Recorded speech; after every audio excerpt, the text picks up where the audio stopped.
So we're witnessing not only the suppression of the dissident left, or what's left of it, there isn't much left of it. We're also witnessing the rehabilitation of an entire elite class that should have been discredited by now. And this is a part of a long process. We're also, witnessing kind of a pivot south by the Trump administration.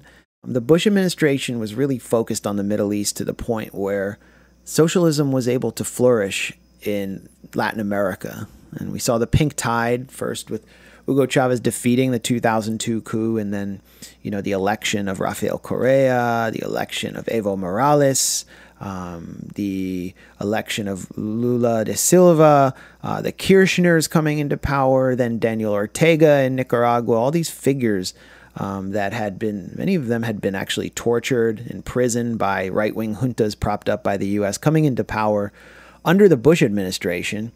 Obama, he kept the foot off the gas. He shook hands with Chavez. I mean, he was applying sanctions, but he shook hands with Hugo Chavez. He started to normalize relations with Cuba a little bit. Looked like, there were some openings. Then Trump comes in, and now we're looking at a situation in Latin America that is 180 degrees different from where we were about 10 years ago. You, Abby, were in Venezuela during the last round of garimbas, which are these violent protests where, right-wingers would basically try to hold territory inside Caracas and other areas by force in order to set the stage for regime change. It failed. But you sort of saw an escalation that the U.S. was clearly backing.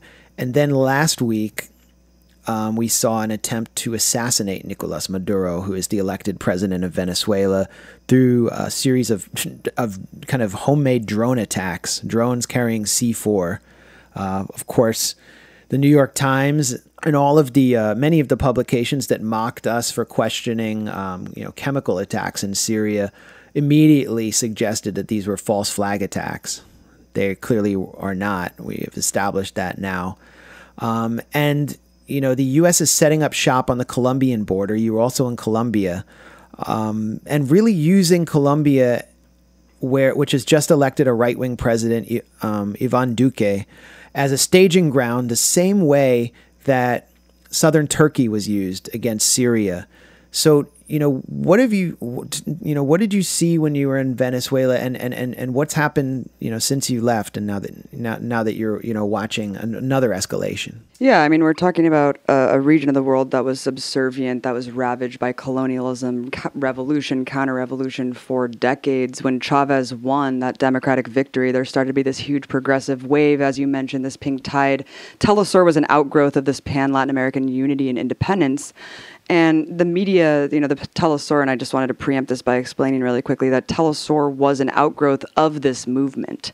And it encompasses 5 Latin American countries, and it basically was created to try to counter that regime change narrative that the U.S. empire had weaponized its corporate media against these countries.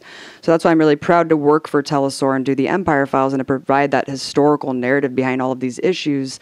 Venezuela, after I hear what you've had to say about Nicaragua, the similarities are just quite astounding in Venezuela. I mean, the opposition violence, I would say, was the most shocking thing to me, because you saw this death toll being parroted around by the corporate media and utilized as a talking point that Maduro was gunning down. 100+ protesters were dead in the streets from Maduro's thugs. In the U.S., if you burn a trash can, as we saw with the J20 mass arrests, if you burn a trash can or break a window, it's front page news. But you can burn people alive for being black in Venezuela, and they're praised and fetishized by people like John Oliver, who say that they're holding back.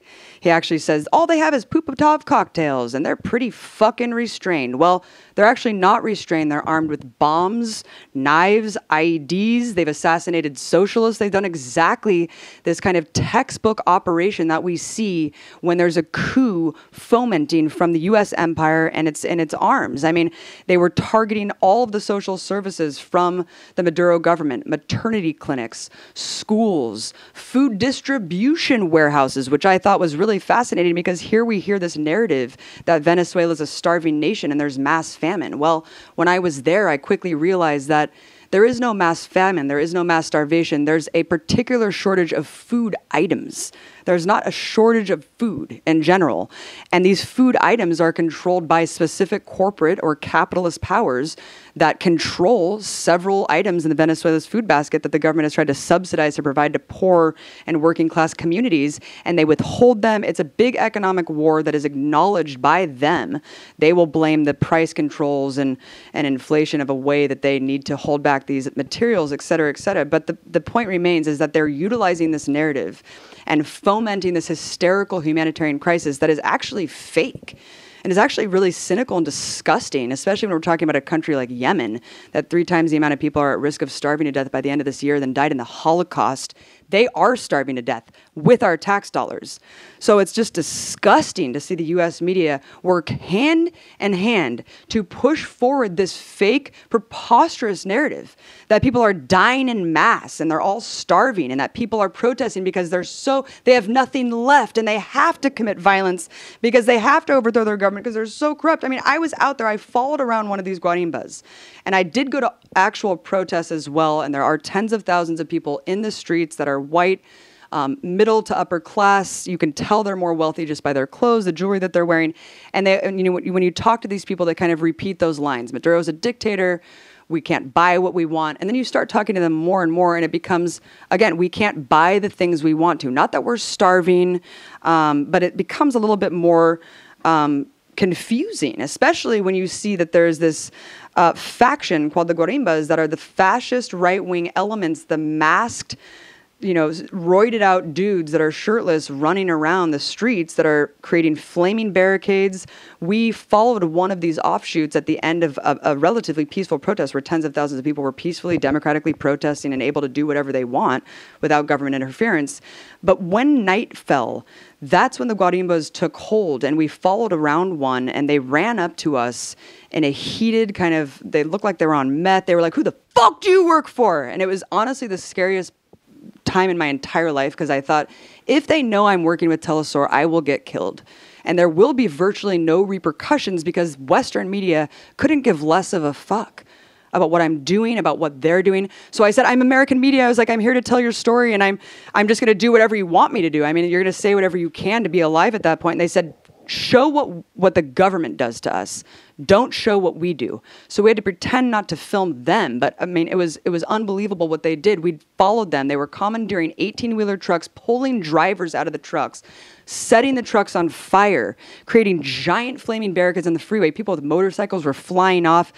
And that's when the death toll becomes a little bit more apparent. When you broke it down, which we did, more than half the deaths were actually directly caused by these opposition figures. Lynchings of Afro-Venezuelans, direct assassinations of political candidates for the Constituent Assembly.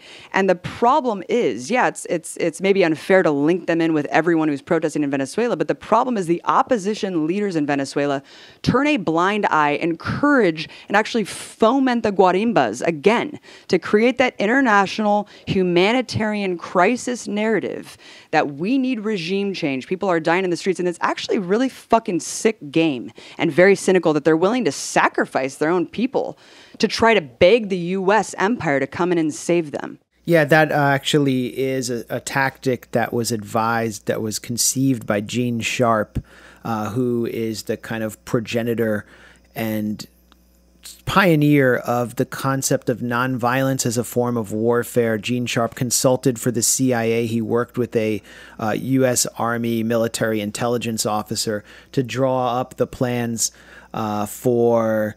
His laboratory was Serbia.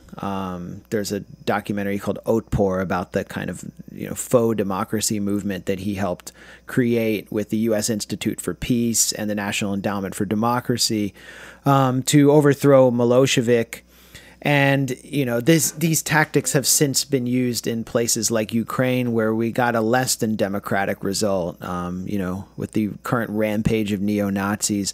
A lot of the worst fears of people who questioned what was happening on the Maidan in 2014 are being realized. What you've seen since then is an exporting of the tactics that have been learned along the way.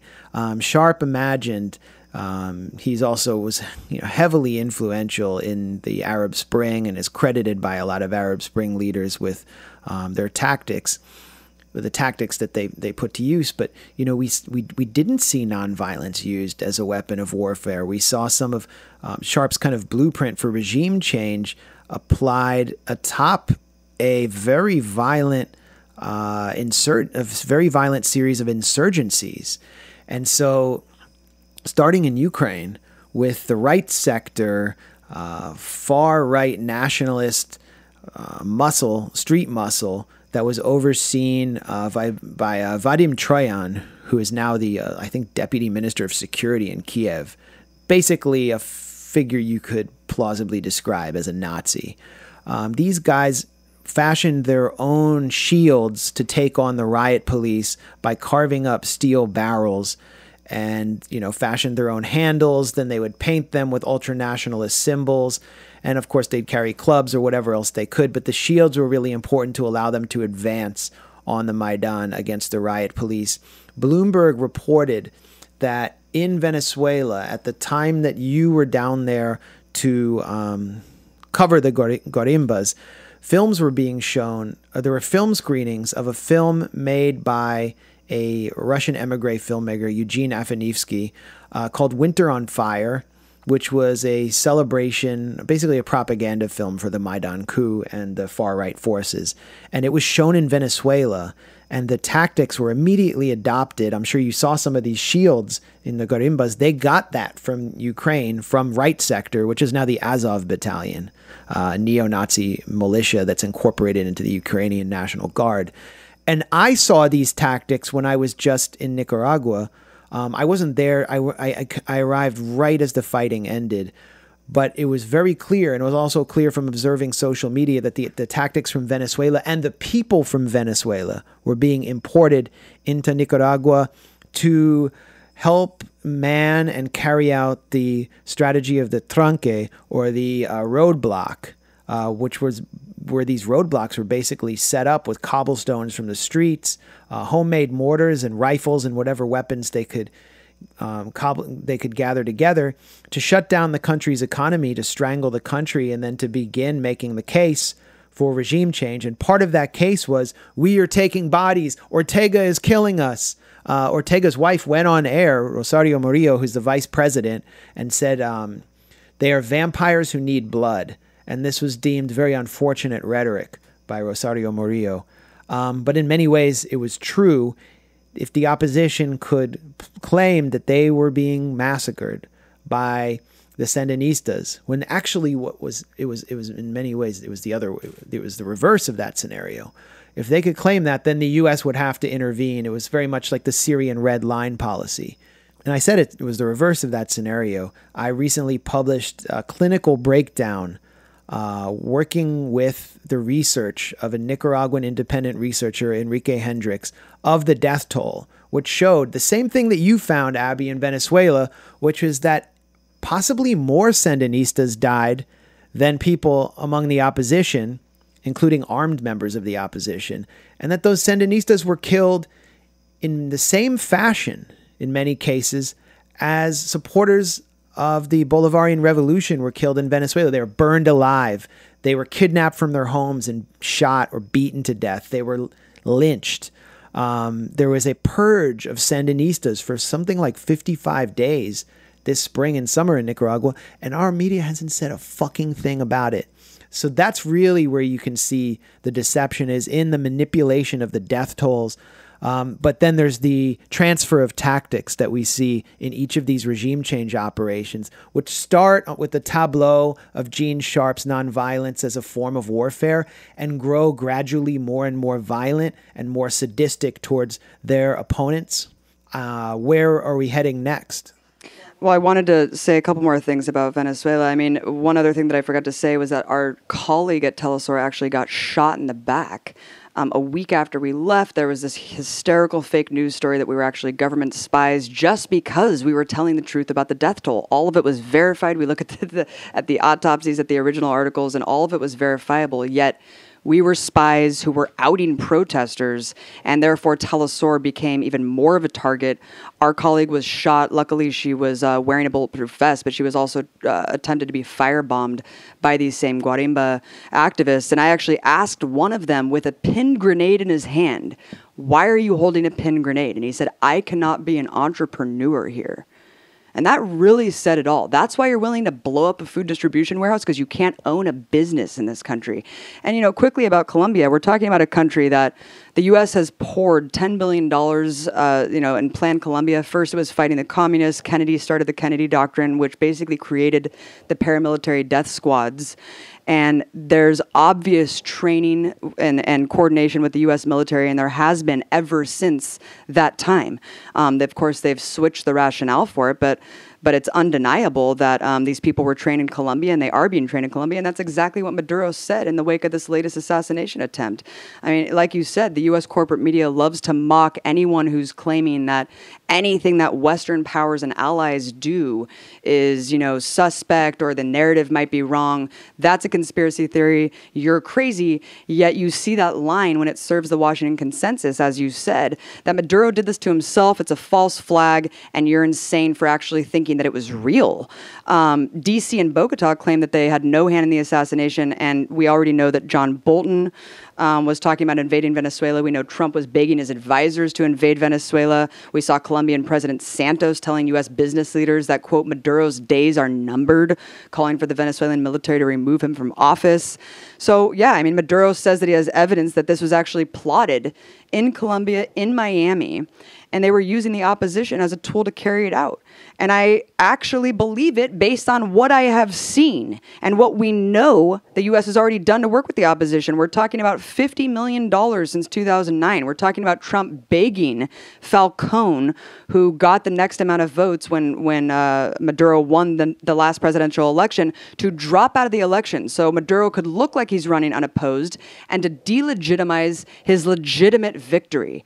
And I think that since that didn't work and the opposition is too fragmented to actually take power by democratic means, this is the next step, because they know Maduro's in for another 6 years. And Telesur and Venezuela Analysis being taken offline on Facebook just days after this assassination attempt, when they are literally the only two networks that are providing that alternative to that corporate media regime change hysteria against Venezuela that we see on a daily basis. Another day, another corporate media outlet calling for a coup, saying this is good, actually. Well, we got to do something, right? We're talking about a country that has the biggest oil reserves in the world. This is not about human rights. I mean, I don't need to belabor that point enough, but it's just unbelievable what is going on. And look no further than even the Bush administration. I mean, the Bush administration collaborated with the opposition, kidnapped Hugo Chavez at the barrel of a gun for 3 days, and they revealed their hand immediately with what their plan was: to privatize the oil. They upended the Constitution, and they said, all right, we're going to take back everything that Chavez put into place. So we already know their hand, and that's why they can't actually gain power. So even though you see, mass protests against Maduro, it's not necessarily in support of the opposition. It's that they want Maduro to do better, to help the inflation, to solve the economic woes. But the opposition is not necessarily popular. So this is what they're resorting to: violent coups, violent insurrections. And unfortunately, they have the full backing and financial support from the strongest empire the world's ever seen. Camilo Mejia, who's one of the few voices in the U.S. challenging the push for regime change in Nicaragua, who's actually the son of Carlos Mejia, who is a famous Sandinista revolutionary singer. His group Mejia and Godoy sang some of the most memorable Sandinista songs, and who has, I think, left Nicaragua and is now turned against the Sandinistas. But Camilo has been very strong against regime change. He's also a member of Iraq Veterans Against the War. He tried to give a talk in San Francisco about presenting the other side, and his talk was surrounded by right-wing Nicaraguans who were just cursing him, throwing things at him, trying to prevent him from entering. They eventually shut down his talk. People were screaming at him, calling him a faggot. His mother, if you look on Facebook, is just relentlessly insulted and attacked by the Nicaraguan opposition. We also saw members of the Nicaraguan opposition posing with the Cuban-American right-wing member of Congress Mario Diaz-Balart and a member of the neo-Nazi Proud Boys, or the white supremacist Proud Boys. So, this was another unite the right kind of rally, uniting the Latin American right with the American white supremacist right. But you had a similar experience when you came back from Venezuela after you had been kind of outed as a fomenter of radical discontent through Telesur. You and your partner Mike Preisner gave a talk, and what happened? Yeah, first we were flooded with a slew of death threats and lynch threats, specifically lynch threats, and that really is a fascist characteristic. As you just mentioned, we saw it in Maidan. We're seeing it right now in Nicaragua. And this is what these paramilitary death squads do. But yeah, the amount of actual lynch threats that we got, this is right after our Telesur colleague was actually shot. It was clear that these people, of course, a lot of them are wealthy. A lot of them are present online because they're the wealthy Venezuelans. They're the ones who are living in Miami. They're the ones who are living around the world. You don't hear from the poor, invisibilized voices of Venezuelans who are working class, black, or we're living in these barrios. You don't see them on Twitter. So I kind of knew what was coming. I knew how many of these people were activated and were focused, hyper-focused on me and Mike, because we, at that time, were really the only people countering that corporate media narrative about Venezuela. And so we had a target on our back there. We had to basically flee the country. And I don't know if I could ever safely go back, because they've already made it pretty clear that I will be killed if they see me in the streets. And so we had a talk. Mike, I was out of town, but Mike went alone. It's very brave of him. And they had to have security. These people almost broke down into the venue. There was about 25 people outside screaming at his face, "You're a spy." They had our photos blown up on these huge poster boards. They were trying to harass everyone who tried to go into the venue. And they were screaming the entire time he was trying to give a talk, that he was barely able to finish it because it was so hard with the crowd outside that was just relentless. But again, a lot of these people have the luxury to just live here. Meanwhile, they're fomenting this insane narrative that we're spies and we're working for a dictatorship and lying on behalf of dictatorship, which I think is the most insulting part, given that I've already proven, my credibility by putting my job on the line. I would die for the truth. I went there with an open mind. I went there wanting to learn what was going on. And even as a media analyst for 10 years prior, I still was a little bit tricked by the propaganda because it was so difficult to even sort through and find out what was really going on. But the lie was so big, Max. Once you get to these places and see, yeah, totally, you can't deny it. Yeah, I had a similar experience you had, where I just wound up spending all day, 14 hours a day, with people who'd been tortured and had, burning plastic bags dripped on their skin while their hands were bound, held at a opposition roadblock. Well, this is the case for someone named Sender Bonilla, who was tortured with a Catholic priest standing over him, blessing the torture session. It was videotaped. I produced the video. I just met person after person who had this experience. I've spent, and I talked about this in our last Moderate Rebels with Niels McCune, who's in Nicaragua, who's really much more of an authority than me because he lived through this and continues to. But, spending time with a family, just a regular family who were identified as Sandinistas, were dragged out of their home and were tortured. And the family has the marks of torture on them as they're breaking down in tears, talking to you. The father's missing an eye, they're wearing bandages.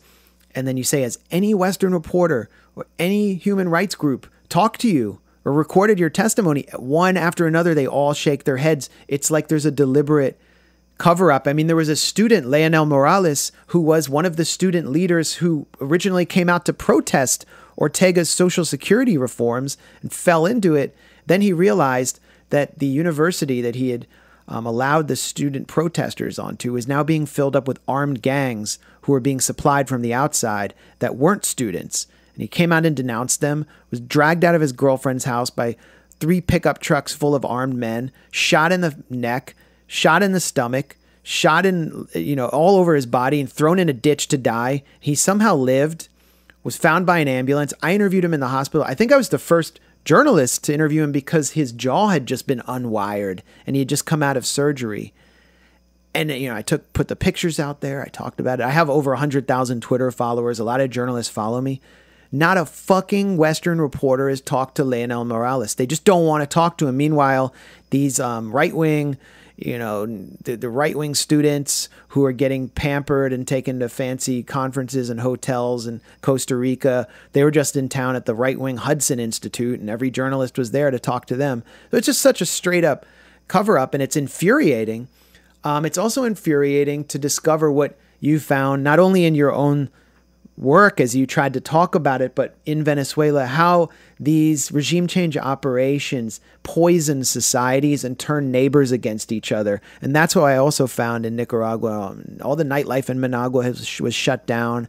A bar I would go to because it was near my hotel, had to kind of cover the bar in a cage, and you had to knock on the door and be let in because of just the persistent atmosphere of fear. People would tell me they were afraid to be seen in public. I met some students who came out against the opposition who were living under 24/7 police guard. We had to leave our hotel at one point because we were identified by a supporter of the opposition as journalists, and he began to kind of start interrogating us and wouldn't go away. So there was just this atmosphere of fear is consuming Venezuela, Nicaragua, and anywhere that's on the U.S.'s regime change target board. And now that I'm back, I don't want to say targeted, but I've been the subject of several poisonous op-eds. And it's really interesting to see how seamless the connection is between the Syria regime change trolls and those who are supporting regime change in Nicaragua. There's a website called Pulse run by this whack job named Idris Ahmad, who is somehow a journalism professor at Stirling University in Scotland. He's under investigation for just constantly harassing people online who have opposed regime change in Syria. And before I was going to publish my expose on the Syrian white helmets, which has been totally vindicated by this point, back in 2016 at Alternet, I received a phone call, and I don't know how he got my number. I was actually in Belfast, Ireland, on my phone from Idris Ahmad, violently threatening me against publishing that piece. This is a journalism professor who's clearly part of an operation. I recorded it. I tweeted it out. I could put it in the show notes. Maybe, we could even cut in audio of that right here. Do you think I'm going to let you go? Who is it? Understand? Hello? Understand, you motherfucker? Understand, you son of a whore? You piece of shit, you think you can taunt me? You coward? Who's this? Hey, motherfucker, I'm going to tell you who I am, okay? I'm going to prove it, I'm going to tell you who I am, you piece of motherfucking shit. But in any case, recently, as soon as I got back from Nicaragua, a piece appeared on Idris Ahmad's website, Pulse, by Mary Ellsberg, who's one of the major voices in favor of regime change in Nicaragua, presenting it as this kind of left-wing people's campaign. She doesn't talk about her work with USAID, which funds the opposition in Nicaragua. She doesn't mention that her son is an advisor to the students and that he's running around DC lobbying people for regime change. She just trashed my work, and said that, Ortega has no credibility and there's no popular support, and that everybody who died was killed by, almost like personally by Ortega. But it's so amazing to see it appear at this website, which is run by someone who threatened me before I published an article and somehow knew I was going to publish it. It's just this, we just keep coming back to how there's this seamless operation designed to counter us at every turn, and it almost feels like you're being stalked or you're being watched. And that's the feeling they want to leave you with. I can also think of many people I know who don't talk about these issues, even though they agree with us, for fear of being targeted. What would you say to those people? And, where do you go now with your work? Mm-hmm. I would just say that that's absurd, and just like everything that you're countering this corporate media narrative on, it shouldn't be about what's safe. I mean, we need to be standing on the right side of history, and we need to be taking a stand and taking a line. And that's pathetic if you're kind of not standing up for what you know is right. I would say that I feel like what's much more likely is that people are actually duped by the incessant propaganda about Nicaragua and Venezuela. It's very strong and it's very lockstep. And so if you're not on the ground like we were, it is difficult to sort through, and it is distorted. And of course, they make Telesource seem like, you can't trust this because it's funded by Latin American countries. And I think the biggest hope that I have for Venezuela, and I don't know how you feel about Nicaragua, but I think it's amazing that in the midst of one of the most severe economic crises that the country's seen, that Maduro still won with almost 6 million votes. And, we can talk all day about the elections there. There were 150 election observers in the country, and a ton of people voted. I mean, there's only 20 million people in the country, almost 9 million Venezuelans voted, and that's how strong the bloc is to support that Bolivarian movement, despite the external forces and the constant regime change efforts from the outside. So I think that that's really great because before I went there, I had no idea what it was like and if it was just really on the bridge of just collapsing. And so I feel like the people there know what's at stake. But yeah, I mean, where I see my work going, I'm going to keep doing what I can for Telesur. Unfortunately, the sanctions have made it nearly impossible to get paid. That's why I haven't produced Empire Files in a long time. There's, again, an economic war being waged on the outside, too, where sanctions are doing exactly as they're intended to do. The shortage of food and medicine is exacerbated by the sanctions. The inability to actually get foreign loans.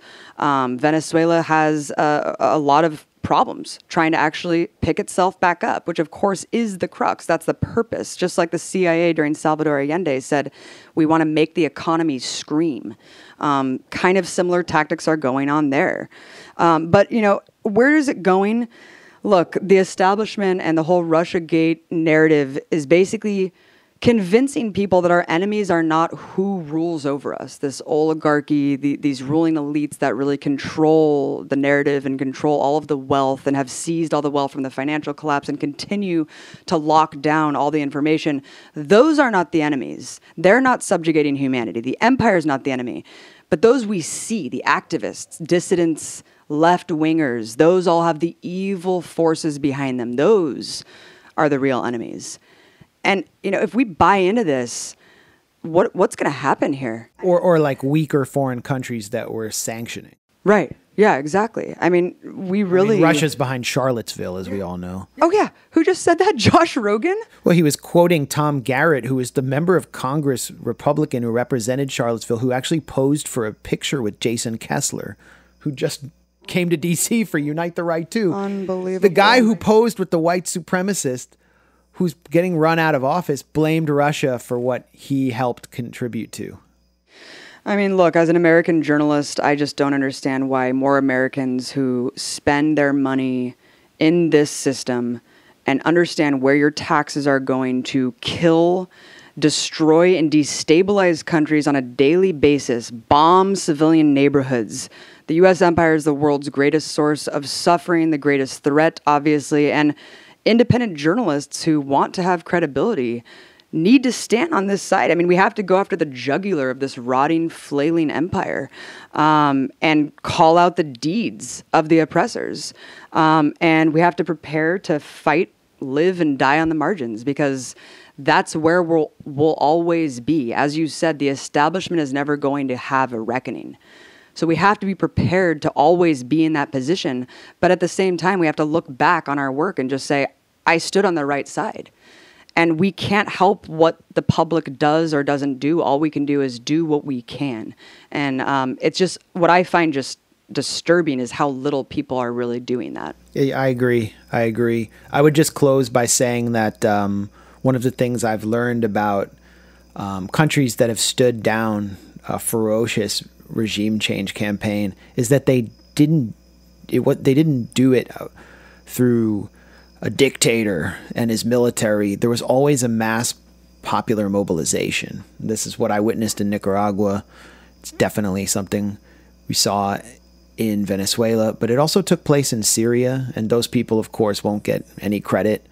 But this is also, I mean, there's also this paradox that I think you probably face where you're constantly demonized. You're constantly told that you're satanic, that you're trash. But there's a campaign, an operation that's ginned up to dehumanize you and silence you. But the louder that gets, the more people turn to you, the more props you get.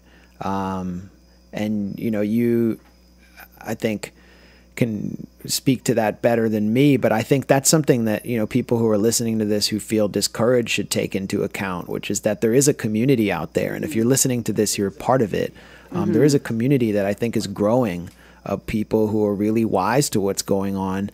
I met those people also in Nicaragua who had prepared, you know, slideshow presentations examining the actors behind the regime change operation, and said they just wanted to coordinate with people in other countries to get this information out. So I think, you know, if we can make this community more coherent on an international level, I think we have a powerful bulwark to push back with. Absolutely. And we need to stand firmly against these tech companies kind of curating the reality that they think we should see. And if you don't stand for that, then you should probably take a step back and ask yourself why. I mean, it's not going to stop with Alex Jones. Alex Jones is the patsy that no one can really disagree is a discredited hack and snake oil salesman. And that's the problem, is once you accept that, it's all over, man. But I agree with you. There is a growing community, and it's a beautiful thing. I mean, the more you're ostracized from the mainstream, the more you know you're doing something right, because these people really are disgusting hacks. Being in D.C. is just horrifying. Thinking about this foreign policy consensus, this bipartisan foreign policy consensus that frankly needs to end for the sake of the goddamn planet. It needs to be democratized. Right. People in this country do not support it. Right, exactly. But they have no input